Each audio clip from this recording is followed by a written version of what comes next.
love New Hampshire. Thank you, everybody. What a great welcome.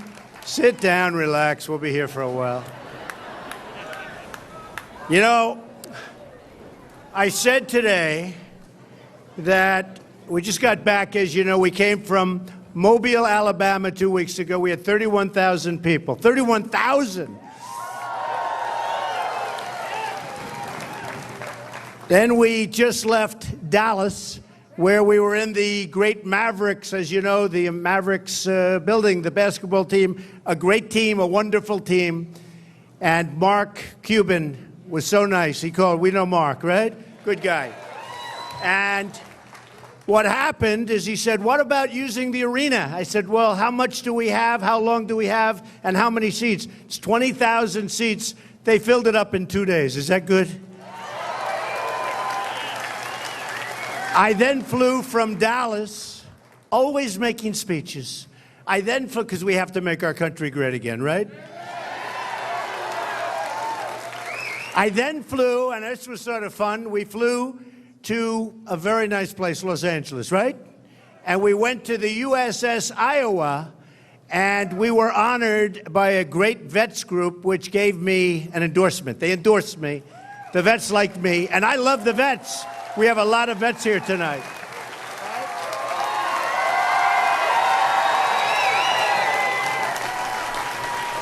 We have a lot of vets, but the vets on the USS Iowa, that is some ship, by the way. They don't build them like that anymore, but they endorsed me. And then I flew, as you know, last night. We had a little thing called a debate at the Reagan Library, and it was sort of an amazing thing. We had an incredible time. Thank you.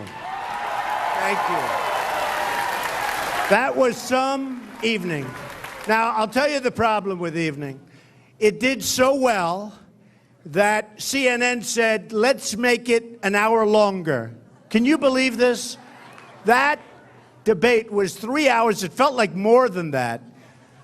Now, why did they do that? For the young children here, because we have to teach them to be entrepreneurs. They did it because they wanted more revenue coming from the commercials, right? Isn't that terrible? Terrible. I think it's terrible. And the money should have gone to the vets, right? Right? The money should have gone. They made a lot of money. They made a lot of money.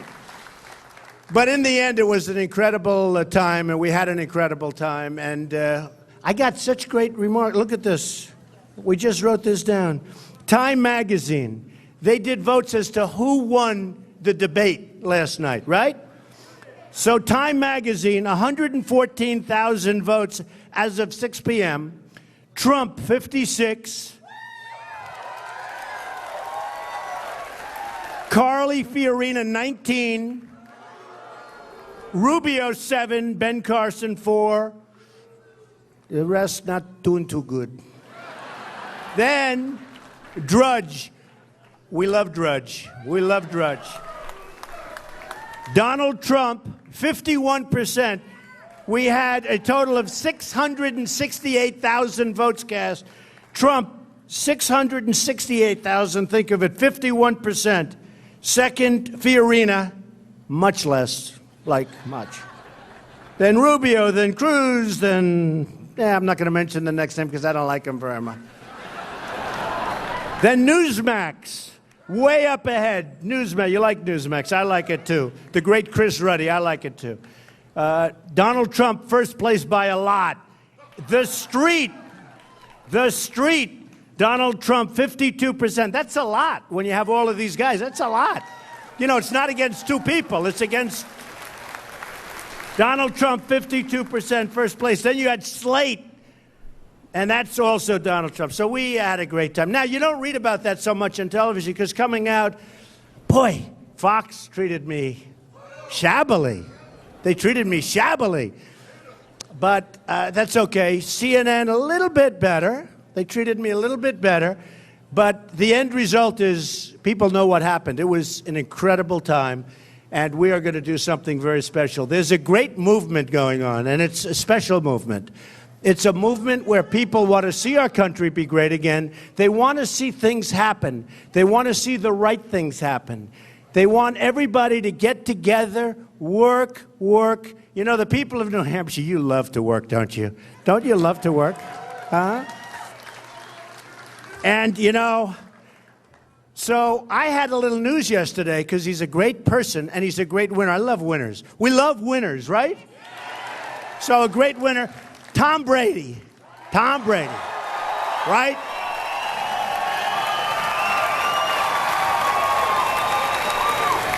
So Tom is this incredible guy, total champion, and didn't even want to tell me about it. He endorsed me yesterday, right? Everybody up here knows that. That's good. When you get Tom, you're getting a champ, and he's a great champ. And we have some others, I won't mention them now, but I want to tell you, we have so many people that are endorsing, and so many really, you know, it's very interesting. Coach Ditka in Chicago, and people that I don't even know are just coming out in favor of Trump because they want to see the right thing happen. When CNN did its poll recently, they had a couple of different categories. One was leadership. In leadership, I win like forget it. Not even a contest. So much higher than everybody else, like 2 or 3, I don't know. They got all these cameras going, they can tell you. But leadership, way through. The other one is a little thing called the economy and jobs. Nobody close. The only thing they didn't love was my personality. Can you believe it? And I actually, no, it's the only thing. So here's what happened. So we went to Dallas, we went to Mobile, Alabama, we went to the USS, making speeches all over the place. Then we had the debate last night, which was exciting. And I said, you know what we're going to do tonight? No speech. Let's do question and answer. Do you want? So I want to just tell you, I'm going to say a few words, and then we're going to do question and answer. And you can make them vicious, violent, horrible questions, even though you're sort of probably on live television. How many cameras are lit? Yeah, there's a lot of them. Every time I speak now, it's on live television. You know why? It's a very simple business, ratings. If I didn't get ratings, those cameras would not be on, okay? They would not be on. So when you ask your question, remember you're on live television. So here's what we're going to do. We're going to talk for just a couple of minutes, military. We're going to make it so strong, so great, so powerful. And I always say, we'll probably never have to use it. Who wants to use it? We've got to have it. Because right now, what's happening in the world, we need that military, we need that protection, and we're going to have it if Trump is elected president. That I can tell you. That I can tell you. As part of that, because I consider it part, but as part of that, we're taking care of our vets, okay? And the vets are going to be so happy. But they love me anyway. I don't have to do this. I'm just telling you. And I've been up here many times. Where's my man? Stand up. Have I been up here many times? With my guy.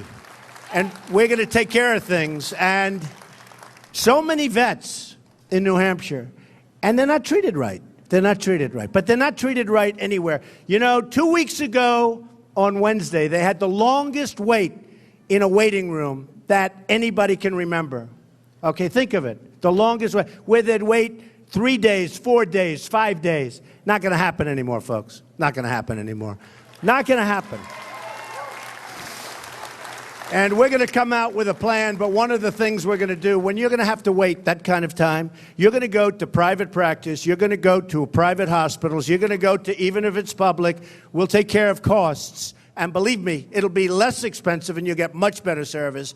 But you're not going to be waiting in rooms for 5 and 6 and 7 days to take care of a condition that can be done immediately. It's not going to happen. It's not going to happen. The other thing I want to just dwell on for 2 seconds, and you've heard, but we are going to build a wall at the border. We're going to build a wall.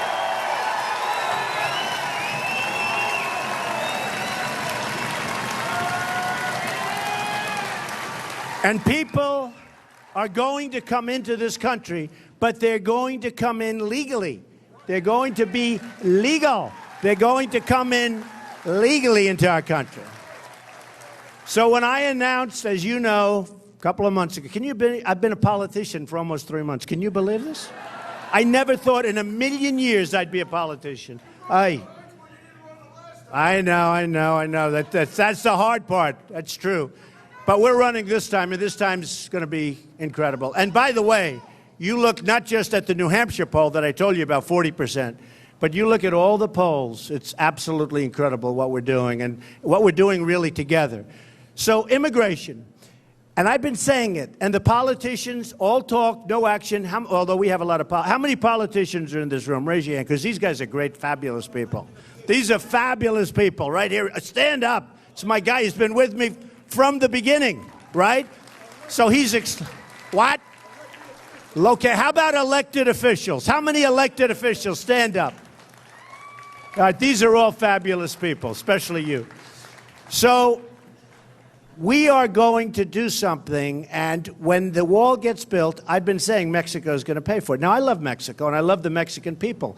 I have people, I do business with Mexico. I do business with Mexican people and entrepreneurs. I have many, many people from Hispanics working for me. Many, many, many Hispanics. But you know what? The problem is, whether it's China or Japan or Mexico, they're outsmarting our leaders, and we're not going to let it happen anymore. We're not going to let it happen. Okay? We're not going to let it happen. I asked about a week ago, I said, I want to know, what is the trade deficit? United States trade deficit. What is it with China? It's almost $400 billion a year. We're talking about a year. In other words, we're losing almost $400 billion. That's only China. In Japan, it's about close to $75 billion every year. And it's been pretty steady. It's going up, of course, because, of course, why wouldn't it? They get smarter, smarter. We get dumber, dumber. So it's getting worse. So then we get to Mexico. And, with Mexico, it's about $45 billion. Could even be now more than that. So everybody says, now watch these politicians. I see even the people I'm competing against, the so-called candidates. You saw them last night. Some are very nice, by the way. But you look at it and you say, and they say to me, you can't really do that. Why would Mexico pay? They won't pay. They'll never pay. Then I say, why wouldn't they pay? They owe us, and just think of it. We send hundreds and hundreds of millions of dollars into Mexico. You have a huge problem at the border where the cartels, the drug cartels, pour in with drugs, pour out with money. So they come in, not a good deal. We're not making a good deal there. But they are coming in with hundreds of, you have to see this, the numbers, they're staggering. Get shipped all over the United States. And then people say, oh, the wall doesn't work. You ask Israel whether or not a wall works. Believe me, a wall properly done, a Trump wall works. That I can tell you. That I can tell you. But, these guys, the politicians, and they're politicians, so I understand. I understand where they come from. My whole life I've dealt with politicians. They'll say, you can't get Mexico to pay for the wall. It'll never work. And I say, why? Well, it just doesn't work. Why would they do that? I say, why would they do it? Because we're losing almost $50 billion. Think of it. $50 billion a year on trade. Why wouldn't they do it? It's peanuts. They say it's going to cost 10 or 12. But that's for people that never built anything. These are people that have no idea. You'll do it for much less. The difference is it'll be bigger and better and stronger. And people aren't going to Home Depot and buying a ladder and walking right off. Not this wall. Not this wall. And by the way, this wall is going to have a big, beautiful open gate. We're going to have a nice opening. And when people want to come into this country legally and they want to go through the process, and it's going to, we all welcome them. Is that a correct statement? I mean, we welcome.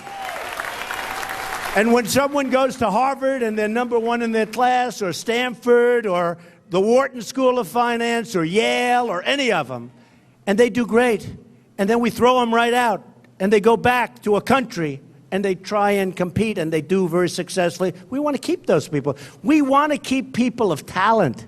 We want people of great talent. So we've got a plan in terms of illegal immigration. And remember this, when I first announced, and this was an incredible 2 weeks, believe me, Rush Limbaugh said, I have never seen anybody receive more incoming, a word I never heard before. Incoming means really bad press. I mean, it was incoming. But he said, I've never seen anything like it. And then he doubled down. I doubled down, and it's true. And he said, nobody would have done that, because I knew the problem. I knew what was happening. And we have tremendous crime. whether it's Kate in San Francisco, whether it's Jamil in Los Angeles, whether it's the woman 2 weeks ago who was killed in California, a 66-year-old veteran who was raped and sodomized and killed, unbelievable, by an illegal immigrant. And it's just not going to happen anymore, folks. You know, it's not going to happen anymore. We're going to have a border. And we're going to get the gang members out of here fast. You know, you got a lot of gang members that are illegal immigrants. You go to Chicago and different places. You got a lot of these are tough dudes. We're going to get them out of here so fast your head will spin, all right? Your head will spin. So I'm really honored by the crowd, and we're going to have some fun now, because instead of making a speech, which I've been doing over and over and over, I want to take questions. Don't we like that, right? Okay. All right, let's start with this group right over here. Come on.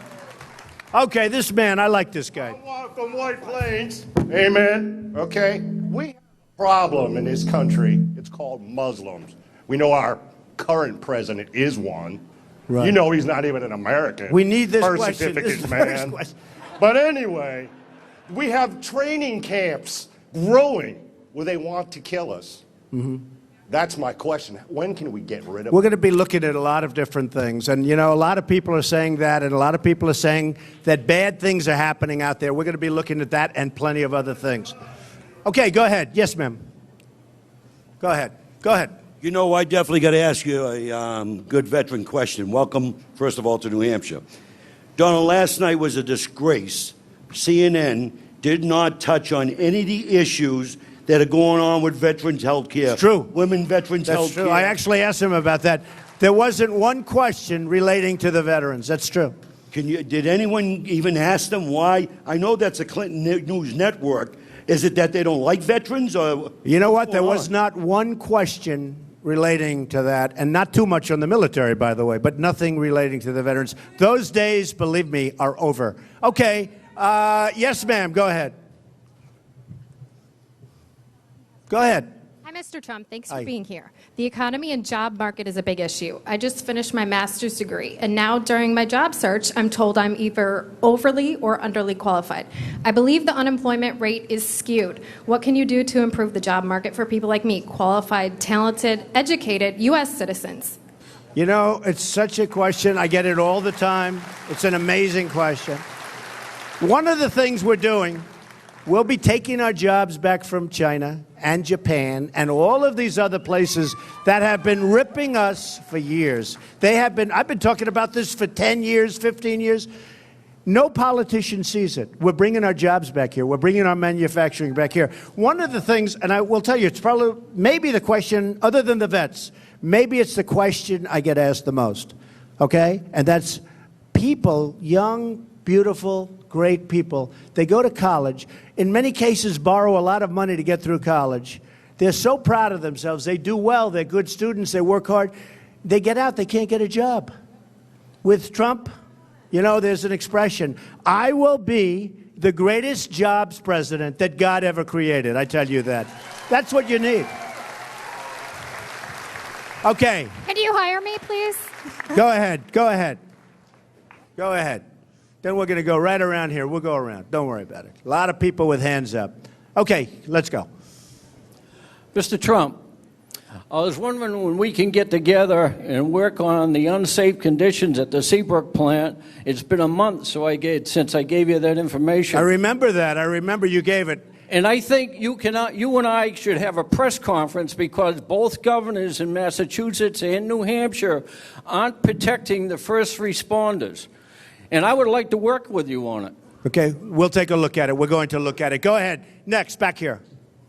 Go ahead. So when it comes to paying off debt, the United States doesn't have that good of a record there. Go ahead. So I have a question about the Trump wall. Right, Trump wall. When it comes to paying off debt. Trump wall. He goes, see, that's what's going to happen. Hey, That's why I'm going to make this wall so beautiful, because when I'm gone, they're going to probably change the name to the Trump wall. I've got to make it beautiful. I've got to make it big and powerful and beautiful. Go ahead, Toby. Okay, Tell me, and okay, by the so way, he said on that Trump point- wall, I didn't. On Go that ahead. point, so the United States, we don't have such a good record when it comes to paying off debt, right? We all know. Not such a good one. No, we owe 19 trillion. I would say we're not doing too well. Exactly. So how is it that we're going to expect Mexico to repay their debt? by Because they building make wall? a fortune off us. They make a fortune. They make so much money. They're taking our business. You know, Nabisco We is also now borrow a moving. lot Wait a and we don't minute. pay it Wait. off. Do you like Oreos? The cookies, right? I'm not eating Oreos anymore. Nabisco is closing their plant, a big plant in Chicago, and they're moving it to Mexico. Ford is building a $2.5 billion plant in Mexico. Mexico's doing very well. We love Mexico, but they're doing very well. We need leaders that can deal with them and deal with all the other countries, and not just the three I named. We need leaders that are smart and tough and cunning. You know, I have Carl Icahn lined up. I have some of the greatest business leaders in the country lined up. Really tough, smart people. And they're going to help us, and they're going to go and negotiate, and we're going to make great deals, and we're going to bring jobs back so that you can get a job. Okay? You like that? Okay. Come on, over here. Question. Yes, sir. Go ahead with the hat. Welcome back to New Hampshire. Thank you. You think it's hot enough in this place? Man. This, you know, last night was pretty hot. This blows it away. Go ahead. I applaud the gentleman who brought up the Muslim training camps here in the USA. The FBI knows all about that. Right. But America has also guns pointed at ordinary citizens here. One of the Don't get nervous. You're in about 7 television networks. Don't get nervous. one of the bureaus is the Don't choke. Bureau of Land Management. Go ahead. In the agriculture. Now they're going into different ranches, shutting them down. Right, that's right. Overregulation, but they seem to be pointing a gun to make sure they get their fees. This is our own government putting us at siege. How can we get in there and stop this? Well, so many outrage? things are going to change. You know, these are regulations, and but so many things. That's one. You know, one of the things, being in real estate, we have Army bases, Navy bases. So many are for sale. And so many have been sold over the last short period of time. And you say, how many can we sell? I see it all the time. They come across my desk. So many. Things are going to change. Okay, go ahead. You had a question over there? Go ahead. Go ahead, you. Young, handsome guy. Go ahead. This gentleman, Daniel Tabus, was a friend Daniel of mine. Tabus was a great man. He's also Yeah, one my of friend. He was my friend. He passed away. He was my friend. He's one of America's rags to riches stories. It's true. I think that America's kind of lost that American dream. What can Donald Trump do to bring that back? So Dan Tabus is from Philadelphia, became a big banker, but a really good banker, a real banker. And he was a friend of mine. He passed away a few years ago, and he was a very, very successful guy and a great guy, and you're right about it. Look, we will bring the American dream back, that I can tell you. We're bringing it back, okay? And I understand what you're saying. And I get that. I get that from so many people. Is the American dream dead? They're asking me the question, is the American dream dead? And the American dream is in trouble, that I can tell you, okay? He said it's on life support. It's in trouble.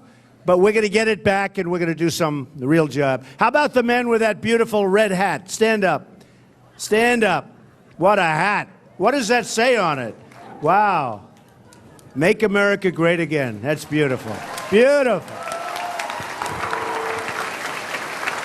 Mr. Trump, can you please explain your position on the Second Amendment? Want to say what? On the Second Amendment? Second Amendment, all for it. You need the protection. You know, we had a incident in New York, which was very interesting. The 2 prisoners 6 months ago, 7 months ago, that escaped from a maximum security prison, a real beauty in New York, they escaped. And they went up, and people were really scared. These were killers and tough cookies. And a man and a wife were in the home, and the wife was totally anti-gun. She hated that the husband had guns. And the guy was pro. He was a big Second Amendment guy. He was pro. And all of a sudden, they're waiting, and these 2 tough cookies, tough guys, bad guys, are somewhere around their home within a little bit. And she all of a sudden now is totally pro because she felt she was so happy that her husband had guns. And they had the gun on the table and the gun they were carrying. And you know what? They never had to use it. They never had to use it. Because remember, only the bad guys use it. But they were secure. And now she's bigger than the husband in terms of wanting that. So I think that's pretty much what you want to hear. No, 100% pro Second Amendment. Yes, sir. Go ahead. Go ahead. Mr. Trump, I'm a veteran of both Iraq and Afghanistan, and I've seen... Good. Wow. Good shape. Thanks. Were you hurt at all? Were you wounded ever? Were you ever wounded? You look good. An IED blast and a couple ground incidents. Well, you look great. Go ahead. Thank you. I've seen a lot of human suffering, both on the Iraqi side and the Afghani side. What, if anything, should the U.S. be doing for the humanitarian crisis that's happening in Syria right now? Well, look, you have a crisis that's massive. And I'm getting that question a lot as of about 2 weeks ago, where you have hundreds of thousands of people. But you know, there comes a point, and we all have to have heart, and I think I have as big a heart as anybody, but there comes a point where this country has to say we have to get our own act together. We have to do it. The other thing is, when you're looking at ISIS and all of the problems that are being caused over there, you say to yourself, well, what happens if a lot of these people are Al-Qaeda, ISIS? You know, you could have 15 different things occurring. You don't know. They don't know anything about them. Now, with all of that being said, Europe, they got to help themselves. Every once in a while, they're going to have to help. It can't always be the United States. We have our bridges, our roads, our tunnels. We have problems here. We owe so much money. You know, we owe Japan $1.4 trillion. Think of it. They sell cars by the thousands. They come off. I saw boats 2 weeks ago in Los Angeles. Thousands of cars all over the place. We owe them money. How do you do that? They're selling to us. We owe them money. Very simple. We have people that aren't very smart. China, we owe them the same amount of money, 1.4. Now it's up, $1.4 trillion. We got to straighten out our own country. With that being said, you have the Gulf states, very rich, Saudi Arabia, Qatar, Bahrain. They take nobody. They don't want to have anybody, okay? They don't want to have anybody, all right? Nobody. You have Europe. You have all these places. They got to help. Now, what I do like is a safe zone. You know, you get a lot of sand in Syria, right? I do like the concept of a safe zone where you put them there, you build it out, you have security, you create a little bit of an environment maybe until they can ultimately go back to their homes, which most of them really want to do. They're great people. I mean, they're caught in this horrible conflict. But the concept of safe zone is something that really makes sense. Probably they even like it better. They stay, and we help them. And we help, but we have to help Europe. And the Gulf states have to contribute. You know, Saudi Arabia before the oil price, but, you know, in all fairness, so now it's a little bit less. Saudi Arabia was making so much money beyond anything and beyond anybody's comprehension. All of these countries have to get together and they have to fund it. We can do something, but we have to get other people to help us. We can't be the patsy every time there's a problem, and in the meantime, our airports are third world. Our bridges are falling down. You see the safety record on our bridges, like 62% are in danger. Our roads are collapsing all over the country. We are a mess. So we want to build our country, and we want to help people on a humanitarian basis, but we have to do some things to help ourselves. I mean, it's time maybe for us to help ourselves. Okay, in the back. Go ahead. In the back. Let's go. Then I'm going to these people that have the lousy seat. They're looking at the back of my head. But they see that it's real. That's okay. Hello, Mr. Trump. Okay, go ahead. Give me a question. Do you plan to visit with the Pope when he comes into Philadelphia? Well, the Pope believes in global warming. You do know that, right? Hey, in this room, it's so hot in here, maybe I'll start to believe it myself. This room is hot. This room was not designed, the air conditioning was not designed for this many people. No, I like the Pope. A lot of personality. Good man. Good man. Yes, ma'am. Go ahead. Go ahead. Okay. My name is Helena Sorensen, and I have a house here in Hampton. Good. I've worked very hard all my life. Good. My parents came over during the Berlin airlift in March of 1950. When they landed, they both had to work in the mills. My father became a carpenter, put us through school, and here we are, working hard, getting Social Security. But my problem is that the people that are coming over here, they're landing on the shore, they have no problem going in, they get food stamps, they get housing, they get electric, they get all of this, and it's coming from our Social Security money. I know. And we're getting nothing. Nothing. She's getting more and more excited. Look at that. And Carly Figurina. You're right. Carly Figurina, I watched well, her I debate tell yesterday. people. She put our company, Lucent Technology, Go ahead. in the ground. Carly Fiorina. We were What? forced to Say it retire. again, because people might as well hear it. I mean, people have to learn. I thought I'd wait a couple of days before I expose her business failure, but honestly, it's so ridiculous. Go ahead, tell me. Our stock, I invested in my stock. I worked for the company for 37 years. And that was I was Lucent. forced to retire. Lucent. Yes, Lucent. And headed up by who? Well, Carly. That's right. Okay, That Carly. was before Hewlett Packard. Before Hewlett Packard, I was buying stock to put into my retirement at $87 a share. When I was forced to retire almost 15, 16 years ago, my stock wasn't worth 25 cents. I lost almost $500,000. That's what I planned on retiring, and I got nothing. Yeah. Well, you know, the Carly thing is sort of amazing because a lot of people don't get it. Because Lucent was a disaster, you know. Yes. Lucent was a company that she ran prior to Hewlett Packard. When she bought Compaq, she was heading up Hewlett Packard for a little while, very short while, and then made the decision to buy Compaq Computer, I guess. And people that worked there said that company was such a great company until she got involved and until she went out and she made this horrible acquisition. And it just has destroyed the company, Hewlett Packard. In fact, yesterday on the front page of the Wall Street Journal, big story, main story, that Hewlett Packard, that they're dropping about, 30,000 jobs now. They're still recovering. They may never, who knows if they're ever going to recover. And then everyone's saying she made a good speech yesterday. I don't know. I don't get it. I don't get it.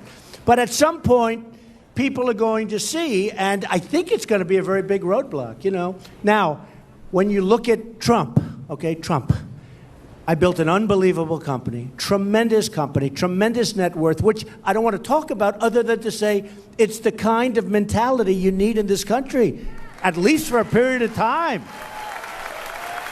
At least. And you know, as a businessman, I helped Democrats, I helped Republicans, I helped whoever because I did everything. I used all of the laws of the land. I'd buy a company, I'd throw it into a chapter, I'd chapter it, you bankrupt it, you beat the hell out of the banks. That's like I was a businessman. I have to do that. And by the way, you have many people in my position where they do the same thing, but nobody talks about it. I mean, I'll give you a list of names. In fact, we're writing up the biggest business leaders in the country have all done the same thing. And nobody ever talks about it. But I've done great. And that's the kind of thinking you're going to have to need. And you know what? We'll make it rich again. We'll make it fantastic again. I'll leave. And then you know what's going to happen? Somebody else can blow it. But we have to save our country. So with Carly, she did a terrible job at Lucent. She did a terrible job at Hewlett Packard. Terrible job. Stories have been written that are legendary. The head of the Yale Business School, Jeffrey Sonnenberg, you know who he is, right? Right? He wrote a story that was so brutal. And I mean, people are going to have to read this. They're going to have to read it. I just don't see how she can get over that hurdle. In addition to which, she cut thousands and thousands of jobs, and they're still cutting them. And bottom line, you know what? She made a horrible purchase because the Compaq purchase was a disaster. She made a horrible purchase. But a lot of people don't know, before Hewlett, you had Lucent. And Lucent probably was just as bad, if not worse, relatively. Okay, yes. Hi, Mr. Trump. I have not a question, but I just want you to know about the nightmares that I have. ISIS beheading Rochester's young Foley. I'm having horrible visions of people I know and, you know, everyone being loaded up into boxcars, you know, like another Holocaust. I just want you to know about that. You're welcome.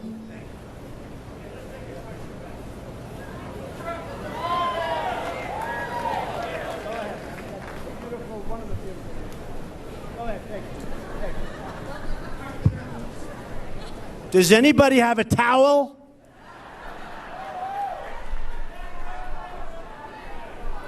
You know, I've lost a lot of weight. The good thing is running for president, believe it or not, every room we have is packed, and nobody has enough air conditioning because of that. And I'm losing a lot of weight, so it's not so bad. Go ahead. Go ahead, darling. Okay, here's the question. No, it's okay. When will we meet your first lady? That sounds good.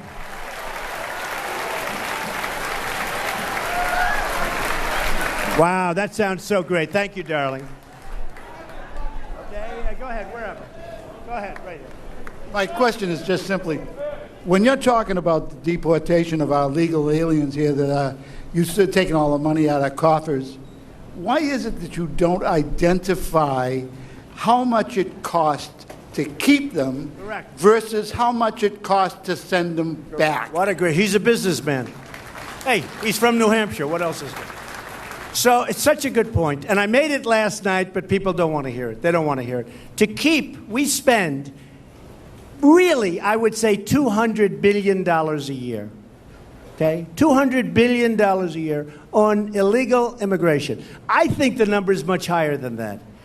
To get the bad ones out, to do the wall is peanuts. By the way, peanuts. You know, I tell the story all the time. The Great Wall of China, 13,000 miles long. Against our southern border, it's 2,000, of which you really need 1,000, because you have a lot of natural barriers and a lot of other things, frankly. But you need 1,000. So they say, oh, you can't do it. And yet 2,000 years ago, they had no problem. 2,000 years ago. He brings up such a great point. We have a cost of, I believe it's in excess, and we have numbers that go from $175 billion a year to 250, 260. The fact is, nobody knows. Nobody even knows how many illegals we have here. Because, you know, we've been hearing for years, 11, 11, 11, never moves, right? It's always 11. Give me a break. So it might be much more than that. But we're a country of laws. We're a country of borders.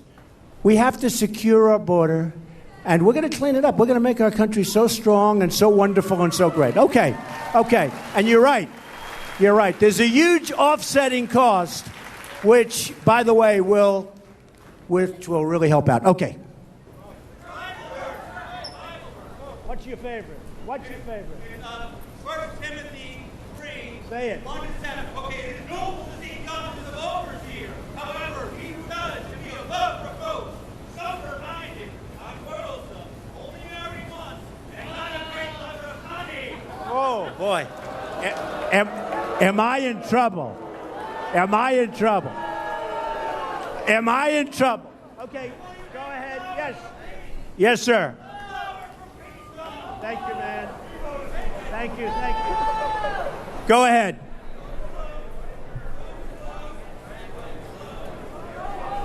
Okay, thank you. Thank you, thank you. Go ahead, can you hear it? Yes, sir. Okay, I'm Pass this up. Go ahead. Donald, my question is this.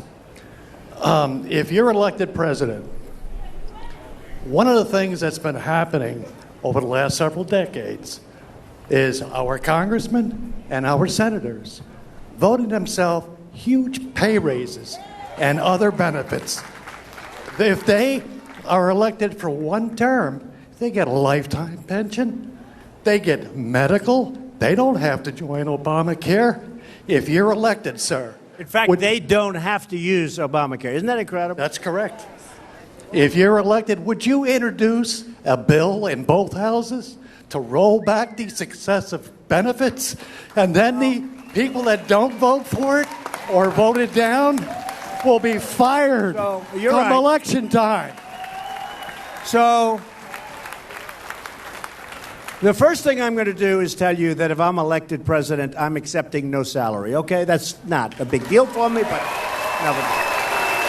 The next thing is, when these guys go to Congress, as per your question, when they go to Congress, a couple of things happen. First of all, they get benefits that nobody else can even think about. Okay? And they don't like to talk about it.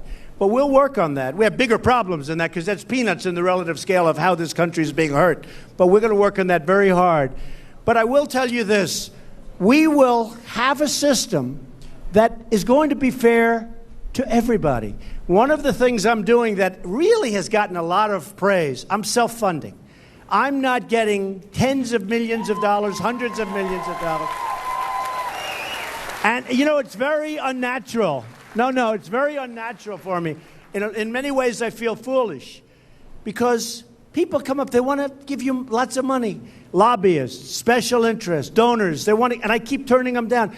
I'm the only one, I believe, out of all the people running. Look, I talk about the hedge fund guys. They're going to have to pay. We're lowering taxes in this country for corporations, for the middle income. You're going to love me. We're lowering taxes. We're going to simplify. We're going to lower. We're coming out in 3 or 4 weeks with an amazing plan. But we're lowering taxes in our country. But the hedge fund guys and others, the hedge fund guys are going to have to pay up. They're going to be paying. And you know what? That's okay. Somebody said, that's not very Republican. I don't see anybody weeping in here. I don't see anybody weeping. But you're going to be very, very happy when you see what we do with the taxes, when you see what you do with jobs, with economic development. You are going to be very, very happy. Go ahead. Okay. Oh. Yes. Hello. Oh, hi. Thank you. Everybody has awesome Don't get questions. nervous. You're not getting I am nervous. Okay. But everybody has awesome questions, very big picture, and I love that. My question's a little closer to home. Okay. I just spent the last 2.5 years and $50,000 working to keep my daughter safe. Wow. So my question to you is, and the result could have been better, under your leadership and authority, do you think that's going to trickle down all the way to the state level and our court systems to help families like mine not have to endure what I went through? Did you say safe, to keep them safe? Safe. What are you doing? What are you doing? Well, it's over now, but it's over now. Wow. Family court system is broken. So my question is... I see, yeah, it is. Very much so here. Yeah, I hear it is. The whole court system is broken, by the way. Right. Not just family court. You look at what happened with Justice Roberts, where he approved Obamacare twice. Okay? I mean, you're talking about more than local. But the answer is yes. I do think that should be a local situation. I'll give you an example. Jeb Bush loves Common Core. He loves Common Core. Meaning, no, think of it. I do like that being local. I want to see local people teaching your kids. I want people from New Hampshire, from Iowa, from South Carolina. I want to see local people taking care of your children's education and working instead of people from Washington that in many cases could not care less. So think of it. Jeb Bush, and just to use him as an example, because there's other guys that are actually ahead of him in the polls by a lot. But Jeb Bush is totally in favor and strongly in favor of Common Core, right? And he's weak on immigration. How can you have him? You can't have him. You can't have him. So I don't think he's going to do too well in New Hampshire or Iowa or anywhere else. Okay, go ahead. Mr. Trump. Okay, so go ahead. You go first. How you doing, Mr. Trump? Thanks for coming. My question is, we all know the gap between the rich and poor in this country is getting bigger and bigger. And our American manufacturing is getting sent overseas with all these horrible trade deals. How do you plan on bringing back American manufacturing jobs? And would you repeal NAFTA? And how do you feel about the TPP deal? Okay. Your new trade deal is a terrible deal. And one of the big things that really is hurting us is currency manipulation. It is a disaster, and that answers that question. That deal is not the deal that should be made. I've not been a fan of NAFTA. You know about NAFTA better than anybody because your places have been just stripped out of all of New England. And you know what's happened. They've gone to Mexico. They've gone all over the place. But I am not, and I have never been a fan of NAFTA. We are going to bring our jobs back. We're going to have Ford and these other companies, instead of going down to Mexico and lots of other places, we're going to have them build here. We're going to give them the incentive that they need to build here. Go ahead. Go ahead. Go ahead, darling. Hi, Mr. Trump. Hi. I'm Megan. I'm a volunteer with the League of Conservation Voters, and Good. I'm here to ask you what your plan is to reduce pollution that is driving climate change and endangering public health. That's an interesting question. Let me ask you a question. Okay. So we have global, let me ask you this. Okay, take it easy, fellas.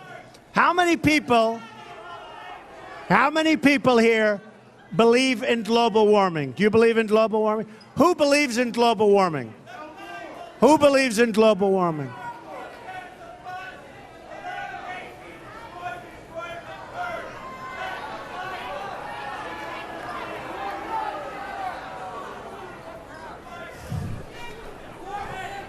Who believes in global warming? Raise your hand.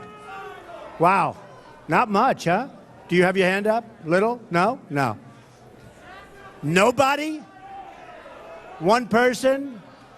Well, sir, that's Well, because it's a of the very Trump interesting. rally. You believe, right? You believe? Okay. People here don't believe. Okay, because we're of the going to do Trump two more questions. Two more questions. Let's go. Go ahead. Right here. Right here.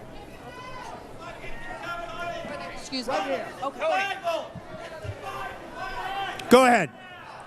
Just last week, one of the other candidates said that he thought the BRAC, the base realignment and closure system, was good because it kept workers on their toes. Do you believe that the way to make people more efficient is to threaten to take away their jobs, our military, and those who support our military? And you're saying that's what's happening, right? Yeah, no, I know that. I heard that. I heard that yesterday, actually. Not a good situation. Okay, one more question. One more. Make it a good one. Make it a good one. Go ahead, ma'am. Right here. Right here. You, go ahead. Go ahead. Give her the mic. Give her the mic. Go ahead. Make it a good one. Otherwise, we'll have to do one more. I would like to know what your plans are on Social Security. We're going to save Social Security. We're going to save it. We're going to save Social Security. That was your deal, right? We are going to save Social Security. We are going to make life for the vets better than it's ever been in this country. We are going to build up the military. We're going to end, terminate, repeal Obamacare and replace it with something really, really great that works. That works. Ladies and gentlemen, thank you very much. It was great. Thank you. Thank you. Thank you. Thank you, man. Thank you.